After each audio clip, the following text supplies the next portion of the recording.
sa panahon ng latest news. Diyan sa linya at pagkasamaktan, pinagi ni Sir Manny John Agbay. Sir Manny, Happy Father's Day.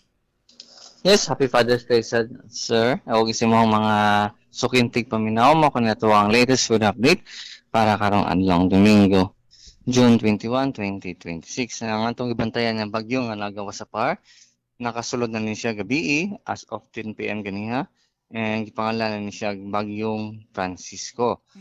And as of 4 a.m. ganiha, ang sentro ng severe tropical storm nga si Francisco kaya nasigpatan kini nga naa sa 1,315 kilometro east of southeastern Luzon. Kining si Francisco posibleng nagdala sa hangin nga moabot og 100 kilometers per hour dulce ng sentro, gustiness nga moabot og 125 kilometers per hour. Kini nagalihok pa west northwest sa kakusgon nga 25 kilometers per hour. Kini si Francisco posible pa ni siya makusog samtang nagpaduol din sa may northern portion sa Luzon, and posible mahimo ni siya typhoon category karong adlaw.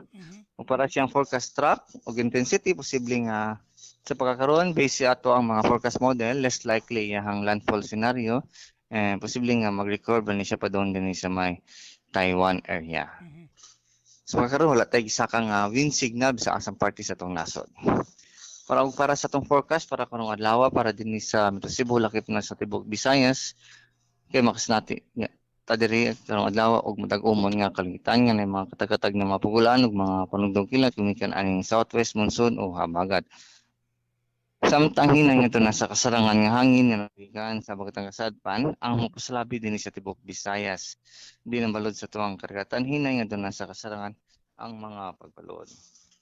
Dinhi sa Sugbo sa nagplanong liog dagat karong adlaw, ang una sa tong dagat dinhi alas 3:56 sa kadlawon og motaog kini karong alas 8:38 sa buntag. Temperatura karong adlaw magayong sa 27 to 33 degrees Celsius. Sunrise na to gani ang alas 5:24 sa buntag, sunset alas 6:07 karong hapon. Og mo lang kanatong latest with update kini si Manager Nagbay, maayong buntag. Sir Manny, Yes sir. kani si Bagyong Francisco nagpataas na siya, no? Yes sir, record niya sir padung diri sa may Taiwan.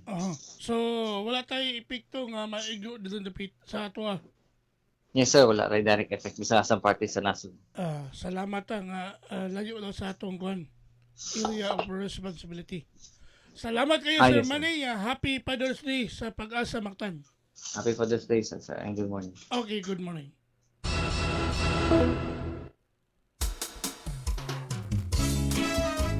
Inyo gadabati ang atong dagan sa kahimtang sa panahon, pinagi ni Sir Manny John Agbay. Ang atong weather specialist gikan sa Pag-asa Mactan nga naghatod sa atong dagan sa kahimtang sa panahon kon weather update. Salamat ni Sir Manny John Agbay ug Happy Father's Day sa Pag-asa Mactan. Balik-balikan sa TV stations, may pangukauban kang kubra in action. Manaw ka o paminaw, sa'yo sa kabuntago.